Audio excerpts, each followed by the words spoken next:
I was a 33-year-old woman named Melissa Harper. I worked as a student advisor in a small town in Minnesota, had been married for 9 years, and lived what most people would call a steady life. My husband, Evan Miles, worked in tech from home and was kind, thoughtful, and a bit quiet, maybe too quiet sometimes. We didn't argue, we didn't have drama, but that's not always a good thing. Over time, the silence between us grew heavier than words. We ate dinner together, watched the occasional show, and then went to bed facing opposite sides. There was no emotional closeness, no spark, just routine. Evan noticed it too, though he rarely said anything directly. I think we both just assumed that's how long marriages end up feeling. Then one evening, Evan did something I never expected. I had just finished folding laundry when he sat beside me on the couch with a seriousness in his eyes I hadn't seen in years.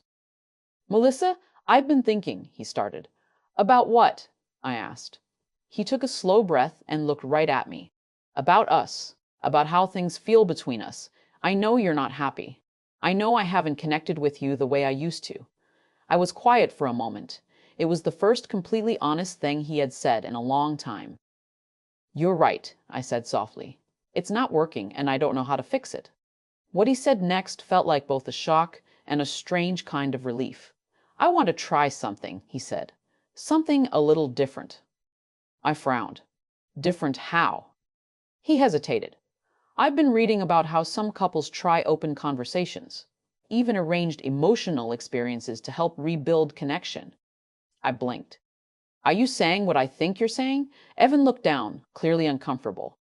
"I want you to talk to someone just once, someone I choose. I'll be there, not in a strange way. I just want to understand what you need. I think it might help us see each other again." At first I laughed, then I cried.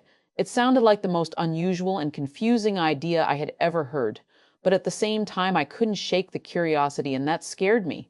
A week passed. I thought he would drop the idea, but one evening he handed me a small piece of paper with a name and a time on it. "His name is Daniel. I've talked to him. He's respectful. He understands the boundaries."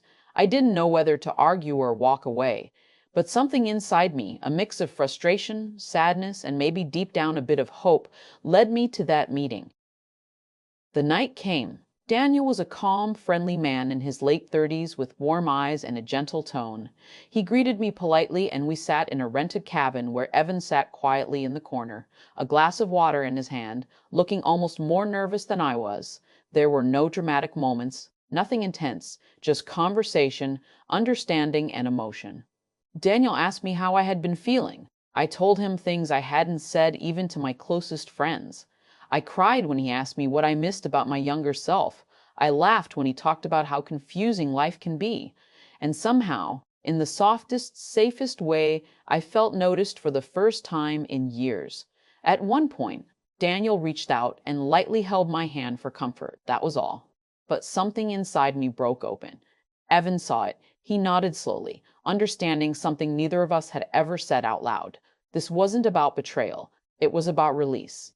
After that evening, things shifted. Evan and I barely talked on the way home. But once we stepped inside, he turned to me and said, "Thank you for trusting me, for trusting us. I didn't realize how much you were carrying." I nodded. I didn't realize it either. Over the next few weeks, Evan and I talked more, really talked, about our childhoods, our fears, and how lonely we had both felt. The walls finally started to fall, not because of what happened with Daniel, but because we had finally broken the silence. Months later, Evan and I began couples counseling. We weren't trying to repair something broken. We were building something new, stronger, and more honest. And Daniel, we never met again. That moment was never meant to last. It was just a mirror, held up to a part of myself I'd ignored for far too long. So yes, the title might sound surprising, but the truth is, the night I spent speaking with the man Evan chose wasn't about disloyalty. It was about rediscovering honesty, compassion, and understanding in the most unexpected way. Sometimes love doesn't look like it does in movies. Sometimes it's complicated and painful, but it can still be real. And if you're wondering whether Evan and I are still together, yes, we are closer than ever. Because we finally stopped pretending and started being truthful, even when it hurt.